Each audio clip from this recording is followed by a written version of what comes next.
We're going to start the list off with Dark Matter by Blake Crouch. Yeah, didn't like this book at all. I know a lot of people enjoy this book because it's, you know, fast-paced and it's easy to read. It's only 300 pages. It's quick to read, but I just didn't like the threadbare characters and the fact that the character's only sort of motivated by that one specific goal, and he doesn't have anything else to sort of, you know, make him a fully fleshed out character. There's also so many side characters that are introduced and then thrown away immediately and never referenced again. And then there are some, you know, forced moments where they're trying to be emotional or not or whatever, and it just doesn't work. And I don't like the ending quite well. The kid's pretty dumb. And Dark Matter is just a book I didn't like. I mean, you know, it was a recommendation from a friend, and Goodreads has plenty of great reviews, but for all the reasons that other people liked it, I didn't like. Fast pace is not enough for me. I need good characters. I need more than just, you know, I need to find my wife. The Last Time I Lied by Riley Sager is my second worst book of the year that I've read.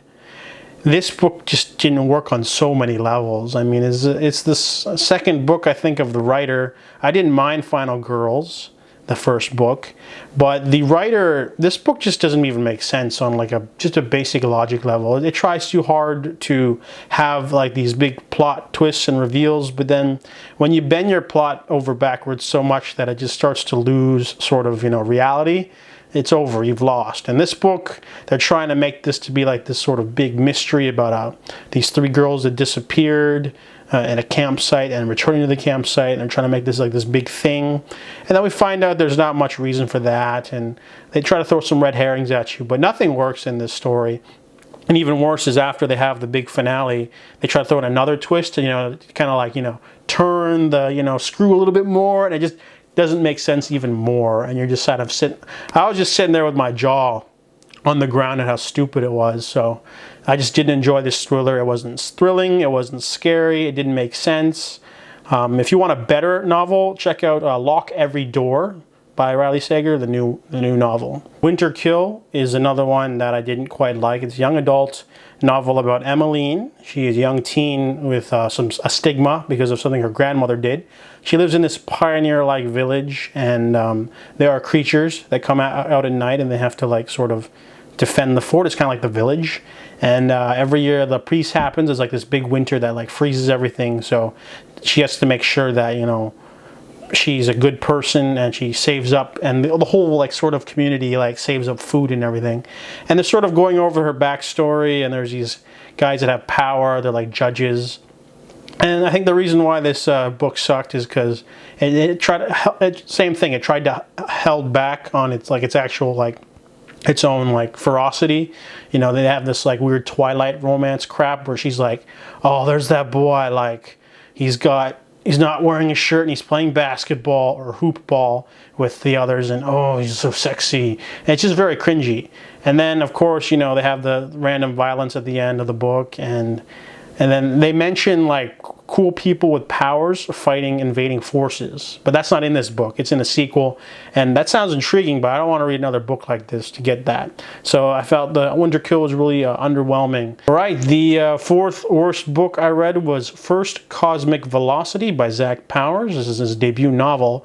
I was mistakenly told that this was a science fiction book, and it's not really. It's more of a political drama, sort of.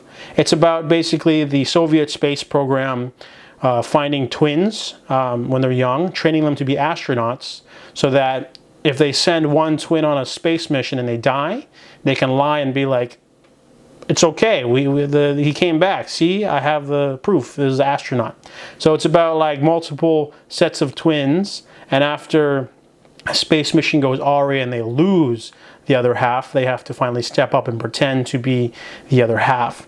Now, you think, oh, that's a pretty interesting plot, you know, but it doesn't go anywhere with the plot. It doesn't have like this reporter trying to like uncover it, or an American reporter trying to uncover it or anything. There's no intrigue. This is just a story about loss, and basically about the main character being depressed that he gets to live while his brother dies. And that's basically the book. You know, there's some flashbacks to them living in the poor countryside before they get taken by the scientists or whatever. And there's some historical stories that are pretty cool, and It's basically them just sort of, you know, doing astronaut stuff and looking for a dog that was also with them. It's hard to find a dog that looks similar to the one that was on the space mission, but this book is really pretentious and slow and boring, and I almost didn't finish it, but overall, just first Cosmic Velocity, just, I don't know, man, it's a sleepy, shitty little book, and I didn't like it. And the last one that I chose for my bottom 5 is Gone by Michael Grant.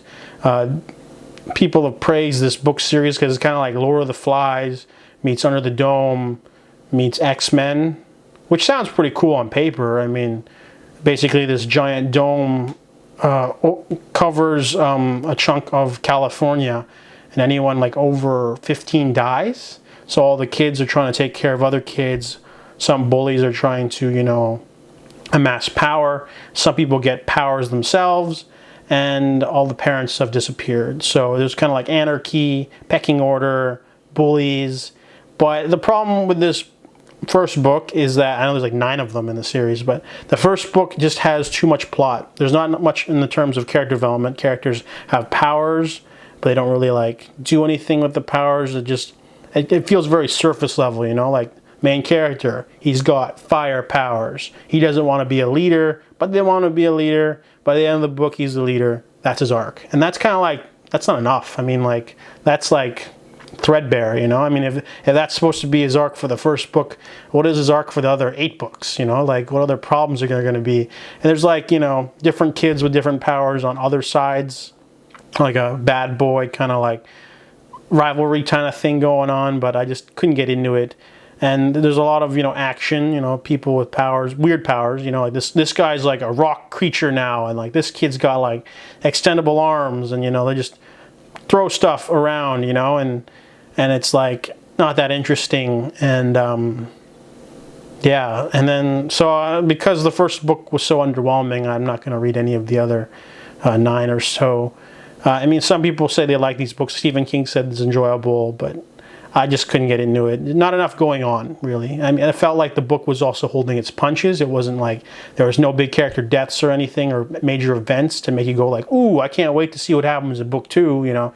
Nothing like that. It was basically just playing it safe, trying to be like the whole, you know, I can't kill off too many characters because they're all stuck in this dome and I can't introduce new ones.